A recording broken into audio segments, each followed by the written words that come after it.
Ladies and gentlemen, boys and girls, we are back live for the post-fight show for Beterbiev versus Bivol.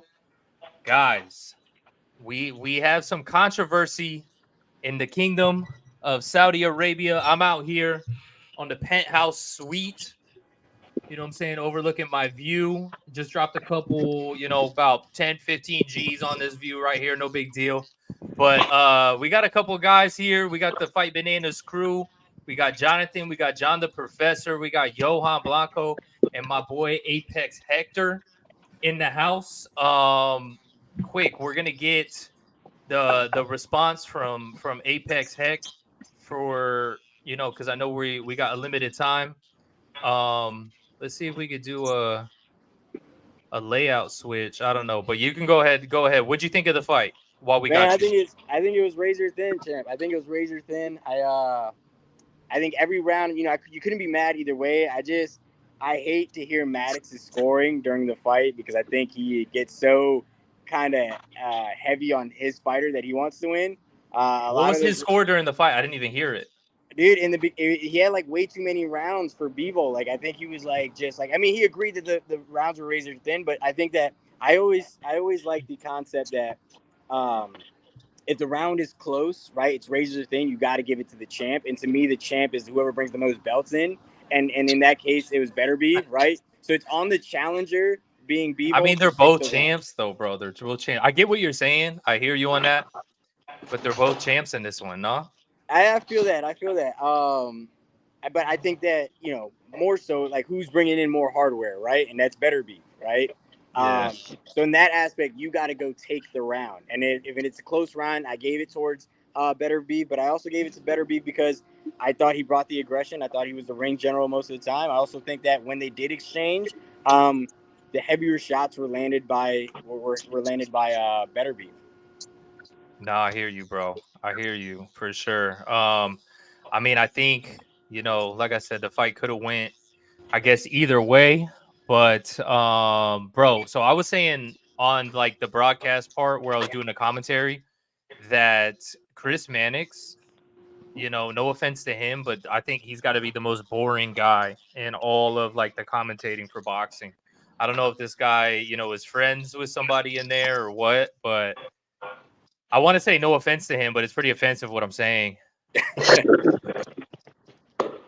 You know what I mean? But yeah, brother. Any final thoughts before I let you get back to your little shindig? Um, like I said, it's one of those fights that we're definitely gonna have to see again. I can't wait to like re go over it and kind of maybe watch it on mute this time so I don't hear Chris Maddox's. I think the commentators, like you said, they kind of fall in love with their guy, um, and they kind of push the agenda that their guy is winning. And I might have been doing the same because I think as we talked yesterday, I gave a lot of credit to my respect for Beterbiev grew as I did my homework going into the podcast last night. So yeah, so it's one I'm excited for. I think it's great for the division. It brings life into the division that we got. They even said that no one took a step back, right? As far as 1 and 2, these are still the 1 and 2 guys in light heavyweight. So I think it's a win for both of them. And obviously someone had to lose, but I think it's still a win that you went out, put on a show, and it's something that the fans want to see again. And it was close enough to do again. So Yeah, most definitely. But we'll see what happens, brother. But all right, bro. I appreciate you hopping in much for a love, minute. guys. Much love. Thanks for having me on. All right, brother. Peace. See ya. So yeah, guys, I'll get some of these chats real quick, and then we'll get some commentary from the Peanut Gallery. So we got Eheb saying absolute robbery, disgusting. Boxing is dead with oil money. F up. Was there not rigging talked about before this oil money thing? So I know, right? So yeah, the oil money's new. So boxing's always been kind of iffy. Class and victory, Arthur won. Corruption at its finest. Should have been a draw at best. Should be a draw. And Bivol won by 2 rounds. At least the least a draw, but for Arthur the decision, BS. And then Adam coming in, Bivol got snubbed. So it seems like a lot of people are on this side of Bivol being the victor or a draw. Jonathan, I know we talked a little bit on the last stream on the live chat, but just kind of for those tuning in right now, give your thoughts.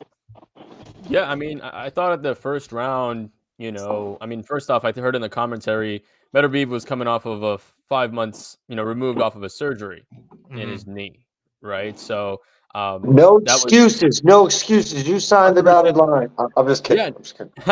100% no excuses. But this was something the But it's commentator was saying. impressive, right? Yeah, It's you Oh impressive no, for him to be absolutely, able to perform absolutely, like that. 5 months off of a absolutely. surgery, I think that's just insane for him to be able to do that, get the win. And even it was a competitive fight, no matter how close you scored it. But for me, round one, Bivol's jab was imposing for that one, right? And they even mentioned the 9 jabs that Bivol landed in that first round was the most by any Beterbiev opponent.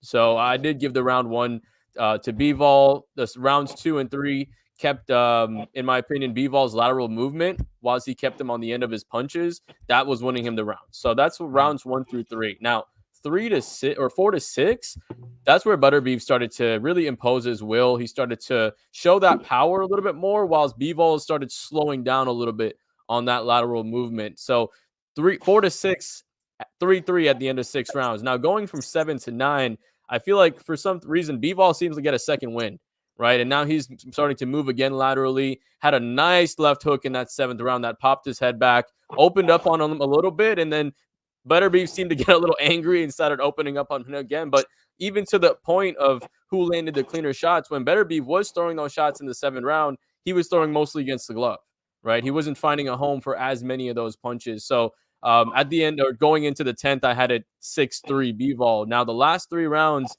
Bivol started slowing down. And Beterbiev, like somebody mentioned in the comments, somebody their coach translated, asked him hey, you need to finish in one of these upcoming rounds. So in my opinion, I thought, okay, he is ahead on the scorecards and he feels like he's down enough, like maybe he needs to get the finish if he wants to win. I thought if he was going to match and win the championship rounds, it would have been a draw. I had it 6-6 coming out of 12. In the last 3 rounds, Beterbiev really did start to open up and you started to see the power maybe affect him a little bit more when it comes to Bivol's side of things. But yeah, I had it 6-6 at the end of the fight. One judge did have it that way as well, but like you said, 8-4. That's a tough scorecard to see. I could see Beterbiev winning by maybe 1 or 2 rounds. There was a few rounds, I believe. I want to say like 8. There was a close round because 8 and 9 were pretty close, but winning by 4 rounds was is a little out there for me. But that was kind of my overall analyst and notes that I had for the fight. Yeah, most definitely, bro. Like when I heard, 8-4 as one of the scorecards, I was like, oh, it's Bivol. So I was a little shocked at that one. I'll get to some of these chats real quick, and then we'll go to the professor, and then we'll get Mr. Johan's commentary as well. So where were we at? Obviously a lot of people saying should have been a draw. Bivol won by 2 rounds. Bivol got snubbed. They should run it back. And then Turkey a la Shake and Bake is a boss, though. Both fighters excellent. Run it back. I agree. Turkey a la Shake is doing a lot for the sport. Round 11, I believe. Arthur won. Bivol ran most of the fight. I've heard a lot of that from people as well. That 116 scorecard was sacrilegious. Man, I missed the fight, ? Yeah, bro, it's a Saudi Arabia card, so it came on earlier. You know what I'm saying? But Professor, jump in, brother. Mr. Jonathan, I have something to tell you, sir. You are so good at what you just did. That was perfect. Except I don't have it the same way that you do. Let's skip forward to 6 rounds. I have it 3-3 after 6. Going to the 7th, I have Bivol for exactly the same reasons you explain it. I give 8 Arthur Beterbiev the round, not Bivol. He put him on his back foot a little bit more, and it was even in the exchanges. If you're on your back foot, coming from a fighter who fights on his back foot, you lose those rounds when it's too even. If you're not landing the cleaner ones, you lose those. So Arthur wins those. I go into the championship rounds after 9. I have it Bivol up 1, and going in the 10, I have Arthur Beterbiev winning 10. I have Bivol winning 11. And I have Bivol losing 12 and Arthur Beterbiev winning 12. So that's the way where I looked at it. It kind of What was went the tit last for three? tat. What'd you say the last three was? I said 10 was I had Bivol going up into the 10th round 5-4, right?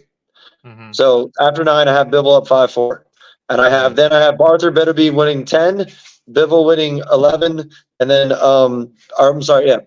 Beterbiev winning 10 to make it 5-5, Bivol winning 11, and then Beterbiev winning 12. Okay. So that makes it puts us at what, a draw? a draw. We're at a draw. So I have it a draw. The only other way I accept either person winning, because I'm not even going to argue with anybody who you tell me who won, who lost, because this fight was that damn close. Fight, the rounds that Bivol won, he won because of his explosions. He was doing a really good job keeping him off from those rounds. The rounds he lost because he couldn't keep him off him. He was backing up on the ropes. He felt the power. This man just barely hits you, and it hurts. All those punches through those gloves, any other man would have went down. Bivol did not. So to me, it's a very easy fight to tell.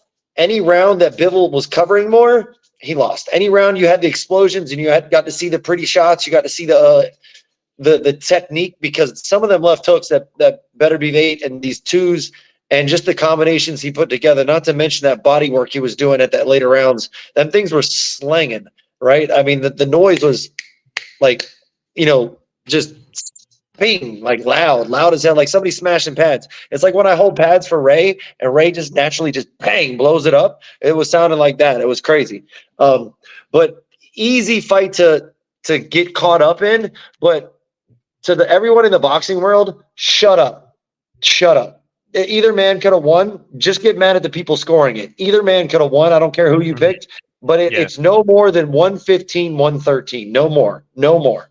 It's one round the other way, either direction, or it's even. I don't care what anybody picks. I'm not arguing with you. I'm not doing that. It doesn't matter to me. I care because I like the fight, but that was that damn good of a fight. That's all I'm saying.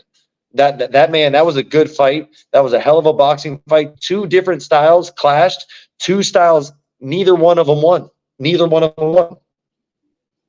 You know what I mean? If you want to give it a moral victory to Bivol because he made it through and pushed Arthur Beterbiev to the end, but then it's a moral victory for Beterbiev because he actually won a decision at the end. He didn't have to knock anybody out.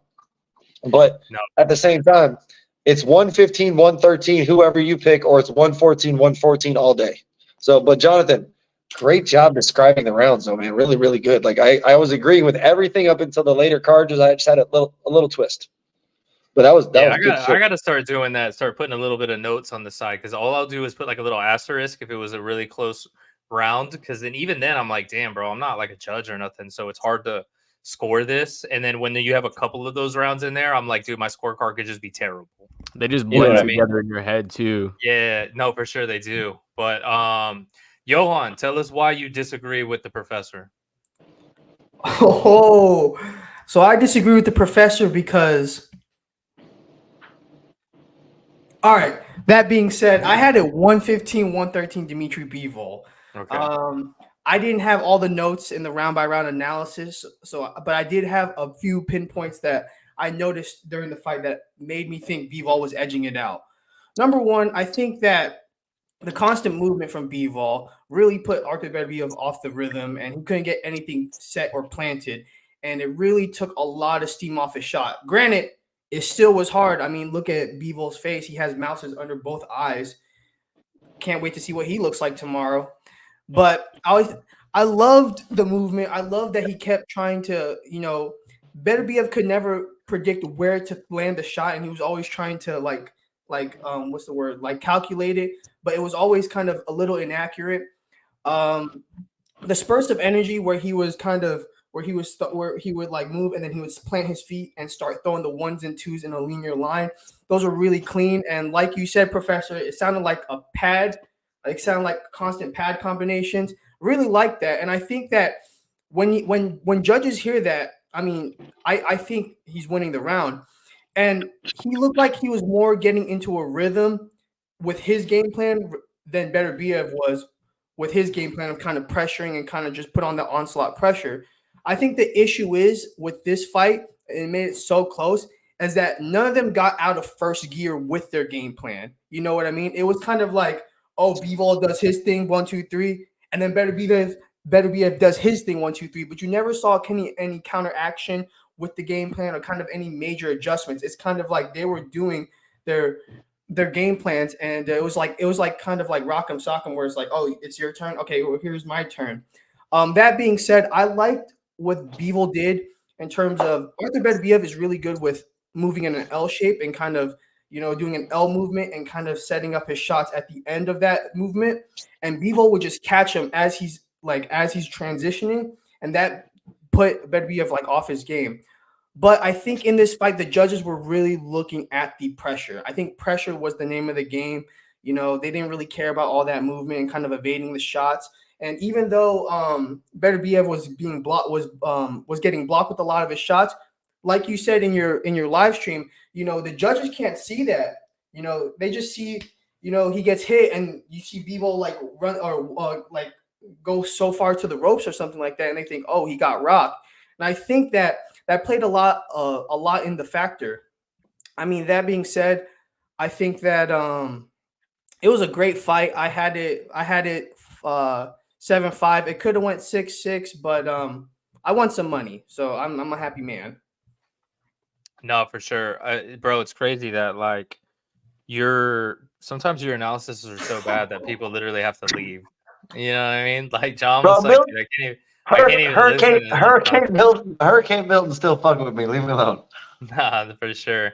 Real quick, let me get to some of the chats because we got a ton of chats in here, and then we'll get back to some of that. Speaking of, Lee Gibson, our boy, said sorry about your flooding. Oh, thank you, Lee. Man, I appreciate that, homie. That means a lot, honestly. It really does. And all my homies checked on me too, so I appreciate y'all too, man. Thank you very much. All you guys in the show, thank you very much. I got you. So we got, come on, brothers. This is boxing. It's an act. But Hamzat Wamal. Whitaker clears. You talking about my boy Cumshot? Man, I missed a good fight. You missed a great fight, bro. You missed one of the best fights of boxing so far this year. Adam says, great analysis, dudes. Be blessed, not stressed. No, for sure. Bromsey says, we'll let the judges fight then. No, for sure. Close rounds. Close rounds. 7-5 Bivol. That's the way Lee had it. A lot of people did. He said, yes, you did. Watch it back on MMAshare.com or another prize fight and replay video website, even though you know the outcome. I mean, it's on ESPN Plus. You know what I mean? You can rewatch it on ESPN Plus. Hey, but he's giving the free plug right there. Shout out to Adam. I know, right? I know. Lee Gibson, cleaner shots and better defense. Hitting gloves don't score points. Surely, you would think. It was like watching Olympic boxing bout where there was point scoring. And that's what Lee. That's what me and Jonathan were talking about, though, because, bro, you got to think, like, we have the best angle of seeing the shots. You know what I mean? Like, zoomed in and everything. Multiple different angles. Like, they switch it to the best angle. But the judges are, like, on one side of the ring, and they're looking up at it. And then if the fight's over there on the other corner, then they're not seeing the difference between those shots landing and those shots hitting, like, the corner of the gloves. And there was a lot of those for Beterbiev. So I could see where the judges, it's all optics. You know what I mean? Just like y'all were talking about where Bivol's moving laterally and then he gets hit, but he blocks it. But then it kind of knocks him off because he's moving laterally, doesn't have that base.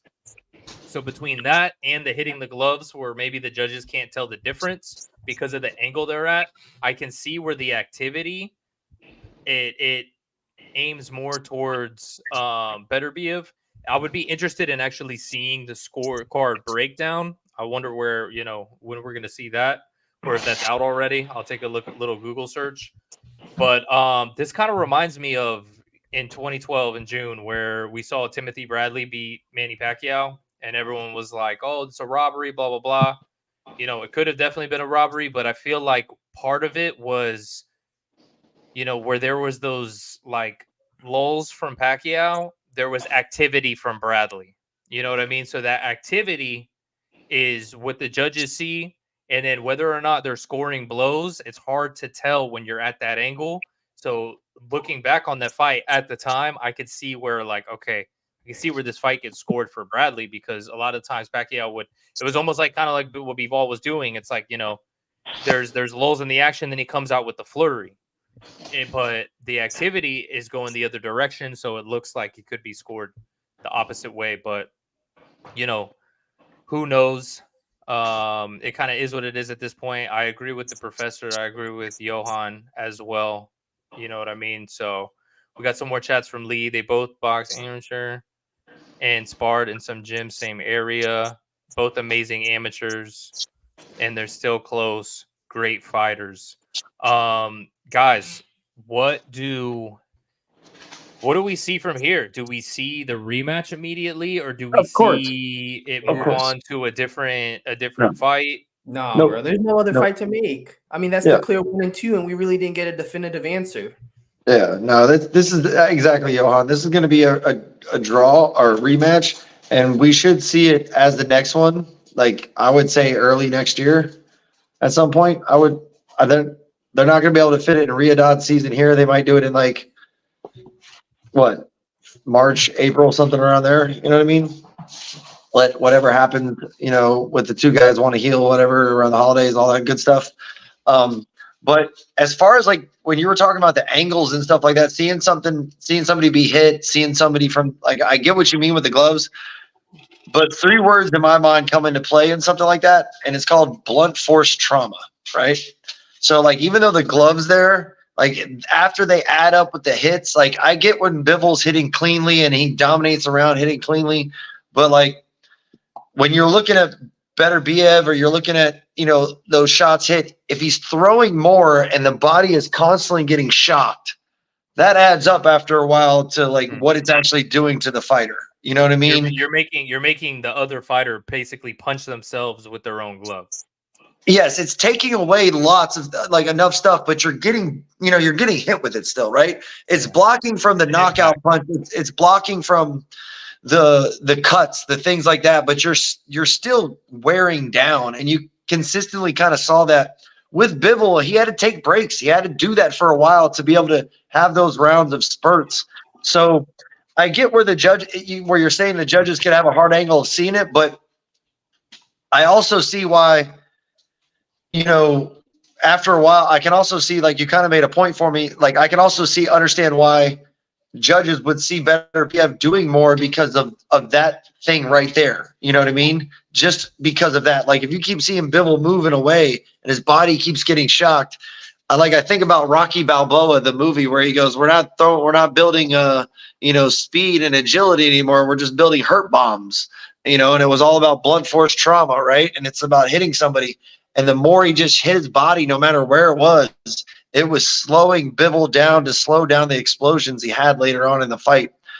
So I kind of see why they would do it, but I still won't say it's more than 1 round though. You can only give him enough for 1 more round. If you want to say Arthur Beterbiev won it with how you were saying it, because I didn't think about how, when you take into the consideration the way the ring looks to a judge, that's a good point, because the last time when I watched a live boxing match, I was eye level with the ring. So I'm like, yeah, we have the best view, but I could definitely tell where, you know, Canelo was hitting Berlanga and then vice versa. And I could see that angle a little bit better. Whereas from down on one side of the thing, down on the ring and the view is up, it changes the perspective of things. So I could see how Beterbiev could come out on top, but not more than 1 round though. I still won't give it that, because just literally him walking Bivol down and punishing him to the arms, to the head, and moving him, I think that slowed Bivol's game plan. Didn't deter it, just slowed it down to where he couldn't extend those leads, you know, like in my eyes at least.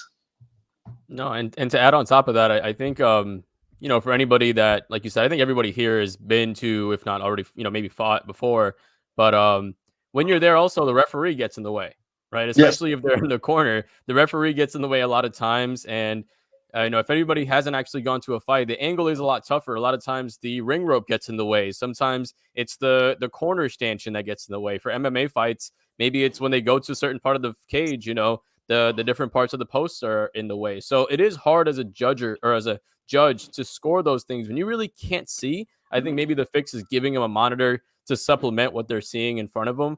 But to your point, when they're guarding, right, it still hurts. When anybody plays a video game, if you're blocking a punch or you're blocking an attack, you're still going to lose a little bit of health.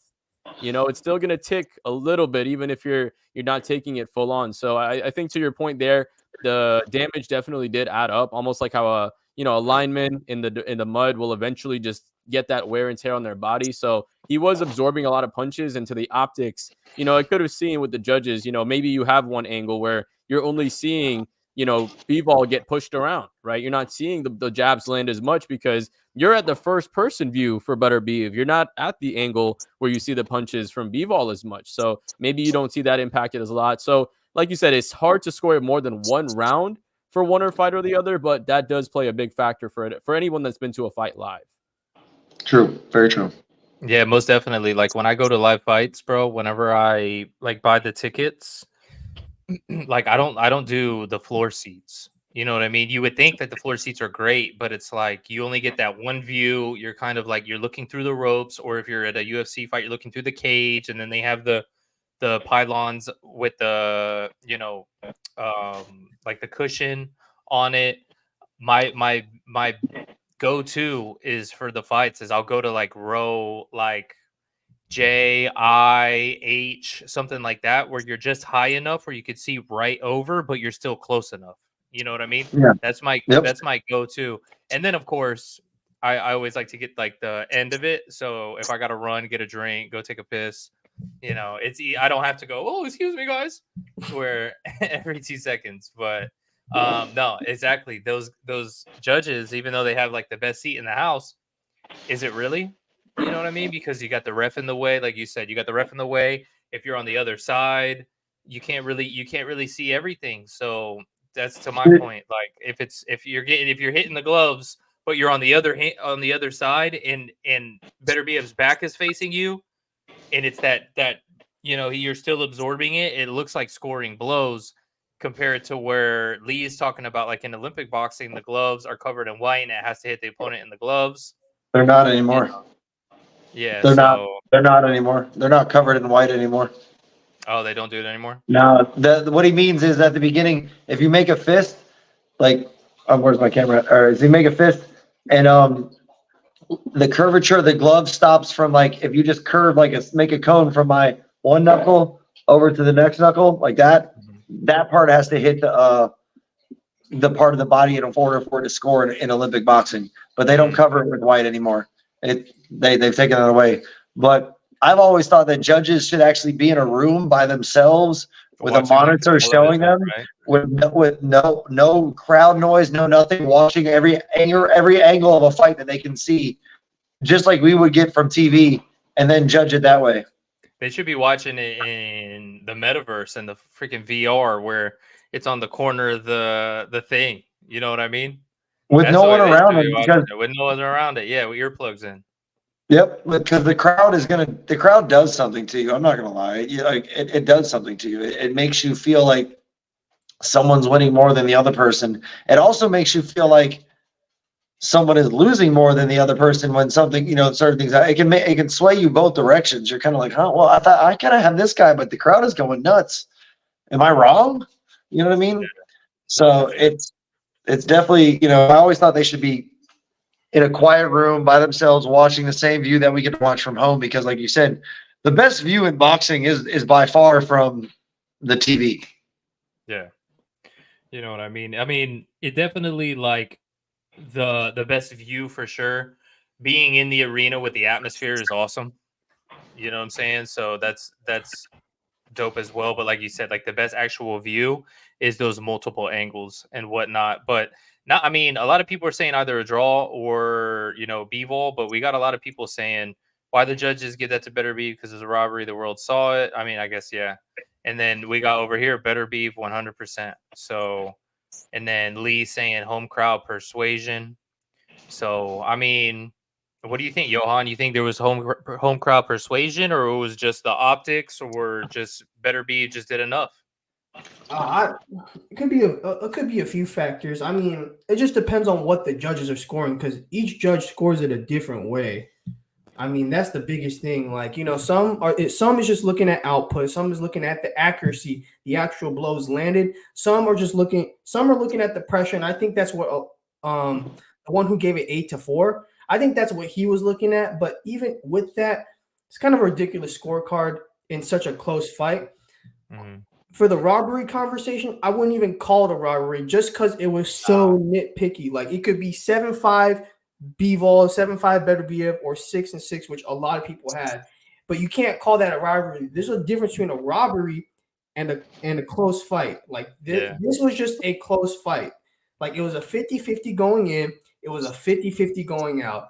Like the Pacquiao and Bradley, even now, you could call that more of a robbery than this fight. Like this. Yeah, there's different judges that see different things. You know, you got your Tim Cheadle out there, you got your you got your Tony Weeks, and then maybe Adelaide Bird sees it a little bit differently. Bro, CJ Don't Ross, bring her name up. Don't you ever bring her name up again. Yeah, it's CJ Ross. CJ Oh Ross my could be out goodness. there seeing the fight completely differently. So you know, to your point, Why you want to Johan, make people angry? right.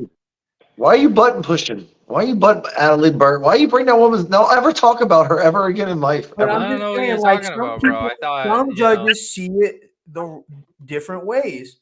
Yeah, That's it. Bro, she's a respectable young woman as well as CJ Ross the that fuck have, out of here. have done their due diligence to be able to get into the sport and do an excellent job, and I salute them.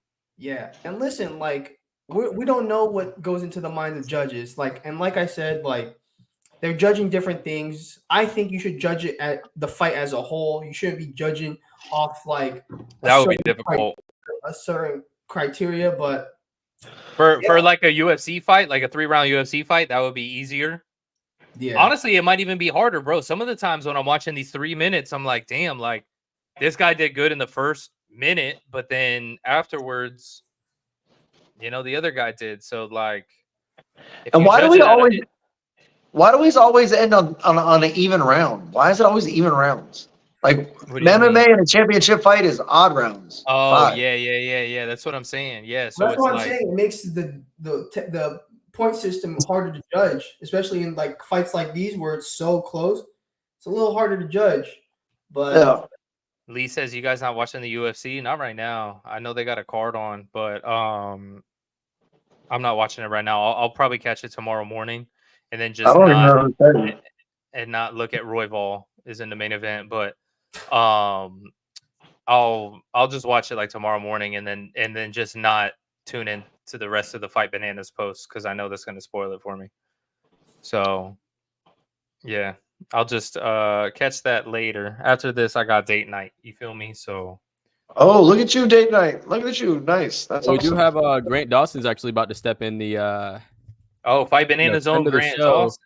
Grant Dawson about to step in the cage, you know what I mean? So careful, don't show that for too long or else we're gonna strike, bro. Yeah, no, yesterday me and Hector did a 2.5-hour podcast, bro. I showed like 45 seconds of Canelo versus Bivol just to show like the way Canelo steps, and out of the freaking 2.5 hours, the zone freaking striked us. I was like, oh my gosh, no, bro, freaking got us, dude. So it's all right. I know better, but I didn't think they would get us for that little amount. You know what I mean? 45 seconds. We're promoting your fight. Yeah, dude. That's what I'm saying, bro. There's this one guy that I listen to on YouTube where he keeps getting strikes from DAZN, and he says the same thing. He's like, bro, I'm like trying to break this down for you guys. I'm trying to like bring more awareness to the sport, all that kind of stuff. So like, why are you guys striking down my stuff? It's not like they're just showing the fight the whole way and then going like this. Or the guys the guys with the controllers where they pretend it's a video game. Yeah. Seen people use their glasses and wear like really reflective glasses as well. Oh yeah, so they see it to the other side. Yeah, exactly. But man, this is something like even in that show from last night that doesn't exist anymore. We were saying like, okay, you know, after this, you know, what's going to happen? You had the Canelo potential, you had the David Benavidez potential, even though we had kind of agreed that, you know, if Canelo decided to insert himself into this, he could just overtake it. So my question to you guys is, even with Canelo's star power, is he able to overtake this rematch if he were to just say, I want Beterbiev? He doesn't want Beterbiev. He never said that man's name once. Not a damn time. Not a nan nugga. But if he did, Would he be able to Not just a man, nutta. would he be Not able to a, just hop in and say, all right, well, Bivol, you get thrown to the side? no, no, no. Beterbiev doesn't want him. Johan? No, I don't think. Oh, I mean, in terms of this, I think this fight has more answers that need to be more questions that need to be answered than a Canelo fight. I think that, and I think Beterbiev wouldn't even want the Canelo fight at this point. He needs to kind of settle the conversation with the Bivol fight. Jonathan, do you think the same thing? Yeah, I think because he already took or Bivol already beat him with the fight previously. As far as Canelo, I don't think that's a fight that he would really want, just because he's stepped up so many weight classes, and you see the power start to catch up with him from these guys, right? Bivol's jab was really brutalizing, and I could be wrong. I'm a boxing idiot, so I don't know. Bivol did fight Canelo. That was the fight, right? That happened Yeah. previously. Oh, okay, yeah. Yeah, So it was the jab that was really. You were at my graduation for that fight. Okay, nice. So that was the same fight where Tony Ferguson and Michael Chandler. Guys, shit rock. Yes. We went crazy for that one. Yeah. So yeah, the jab of Bivol was, putting the work in Canelo for that one, interrupting a lot of his flow. I think with someone like Beterbiev, who just has more power, it's a much more dangerous fight for Canelo. So I don't think for him, for Beterbiev, hey, whatever gives him the most money. Johan, that was the night you graduated high school? Yeah, for sure, bro. Yeah, that's that high school class of 2022. Nice, no, bro. Yeah, no, that's So the what- thing. I feel like usually Canelo could just kind of insert himself into it, but with this, you also have Turkey. I think he would override it and be like, "No, this is the fight that needs to happen," and that like he kind of just makes the rules on that, and I think that's fair too. Typically, in boxing politics, it would be like, okay, well, what's the bigger name? And that could happen, but I think the right thing is the rematch, and I think Turkey's going to go with the right thing, which is good for the sport. Yeah, and the good thing is him and Canelo not the best of friends, so They don't have the best Yes. relationship right now, but I mean, I think that's based off of Canelo asking for what, like 200 million or something to fight Benavidez, but I feel like that's a negotiation tactic, bro. I feel like he's just saying that to kind of be like, for them to counter offer and be like, okay, well, we'll give you 150, and then him be like, psh. Because if he asks for 100, they'll be like, all right, but if they counter at 150, then then we have something. So I don't know. That's a I whole don't- other rabbit hole, right? yeah. I I mean, have a hot take for everybody, though. I think David Benavidez can beat Arthur Beterbiev. You think so? I think that because of how Bivol exposed the combination factor of how he could attack with combinations and explosiveness, I think David Benavidez is one of the better combo power punchers there is. No, I mean, I don't necessarily disagree with you, bro. I think that David Benavidez does have the he could put it on. I think that would be a fire fight too, I dude, think to so, be too. honest. But we saw what just got you guys saw what just got announced: Benavidez versus Morrell, oh my which god, is the fight that should have happened and should be happening. You know what I mean? Because these guys are like the last two that potentially could have fought Canelo at 168. They both moved up to 175, and now they're both kind of like in that mandatory position for this undisputed title. They both have the secondary titles, WBA, WBC, and in the reality, it should be like, okay, well, if you guys are both kind of the one saying I'm up next in line, then fight each other and see who's up next in line. yeah. I think that's gonna be a great fight. I mean, both of them are like hitting their primes. Both of them are young, so they have a lot going in their career. It's a contrast in styles. Both are offensively explosive. I think both of them look for the finish. It'll be an interesting fight. It's not. I don't think it's 50-50. I think Benavidez has a slight edge. But it's not. 60-40? Maybe 55-45. I think Morrell's still a pretty smart fighter, but it's a great fight. I think that's going to be fire. To your point with Beterbiev, I was talking to my friend about it. I said that like both of them are going to be like hitting hard on the inside. I think that Benavidez might just be that split second faster to catch, or Benavidez is going to be that split second faster to catch Beterbiev, and I think that would be making the difference. That being said, I don't think he would beat Bivol though. Stylistically, I think Bivol would just he has Agreed. better he has better movement. And the thing about David Benavidez is that he has really good upper body movement. I mean, the way that he moves is real fast, but for some reason he's super stiff and moves like a freaking like sand in his feet in the lower body. So that I think that would play a factor, but I don't know. We'll have to see. Styles make fights. When I say David Benavidez can beat Beterbiev, I think he can beat him.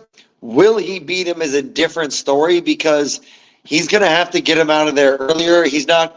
I don't think he carries power for 12 rounds like Beterbiev does. So he's going to have to get him out of there a little bit in the first 6. But I think he can with his style because, like you said, he's quicker off the punch. He'll probably get there a split second early. And I think he hits hard enough to give Beterbiev to back up like Bivol did in those combinations to where he can then put the pressure and get off those punches a little bit cleaner and a little bit faster to be explosive and hurt him and maybe get him out of there. But the longer the fight goes, the worse chances it gets for David Benavidez, though, for sure. But he loses to Bivol, just like you said, 100%.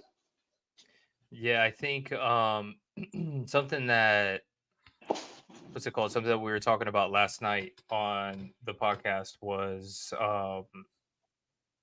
like when it comes to Benavidez, or not Benavidez, excuse me, Beterbiev, he's the type of guy that he's gonna go into the fire, and kind of the best way to fight him is by fighting the fire with fire. You know what I mean? You have to be able to like kind of go in there, and that's where Bivol had the success, was pushing him backwards, throwing those combinations. Even like Anthony Yard, he was going in there and exchanging with him. The only thing is for most guys, when it comes to like, you know, hammer versus hammer, Beterbiev wins it pretty much every time. So, you know, I don't know. I don't know if we're even going to see that fight, to be honest. So, Jonathan, what do you got? You got any last thoughts for us? Yeah, last thoughts. Main event was a lot of fun, but that co-main event left a dent in his opponent's head. Johan was the one that actually pointed out to me before I actually looked at it and was able to catch it. But was it Frazier versus Clark? I think it was the rematch, bro. Their first fight was a draw, and then Wardley. Yeah. Or yeah. Frazier Clark is the broken jaw, dead skull. But yeah, that was absolutely nasty of a knockout. You know, he was able to just get that done and leave the dent in his head. And yeah, that's just one of the more brutal things that I saw. He was left essentially with like lockjaw after the fight, looking like the Crimson Chin. But overall, it was just a fun, couple of fights I was able to catch at the end because of my guy Johan, making sure I always catch up with this stuff. So good fight overall. At the end, you can be mad at the scorecard. You can't be mad at the decision, right? Because the fight could have gone either way. I think a big topic for this show would understand the angle of the judges and understand what they're seeing in a fight before, you call it a robbery right off the rip. Because until you put yourself in that perspective and also the environment where you have crowd and the noise and maybe a shot that didn't do as much damage looked like or sounds like it did more because the crowd goes wild. A lot of those things play a big factor. But overall, it was a very close fight. I would love to see it run back again. I think if I were to take a prediction with that one, I think Beterbiev maybe would come out with a better game plan, understanding a little bit more what he's working with Bivol and the lateral movement. So I would give him probably the edge to take it up in the rematch for this fight, although I did have this one a draw. No, most definitely, bro. So my man, I appreciate you tuning in with us, hopping into the live show late. That was good. That live show was popping off, bro. Crazy. Dude, Thank you guys, Ray, for the invite. Obviously, John, hopefully everything's getting better with you. Johan, we'll talk soon, my man. Grant Dawson is in the midst of getting his victory, it seems like right now. Elle was just on screen. Shout out to her, friend of the show as well. But hey, make sure you guys, if you're not already, like, subscribe, follow, all that good stuff. But until then, I'll see you guys after the next fight. All right, brother. Peace.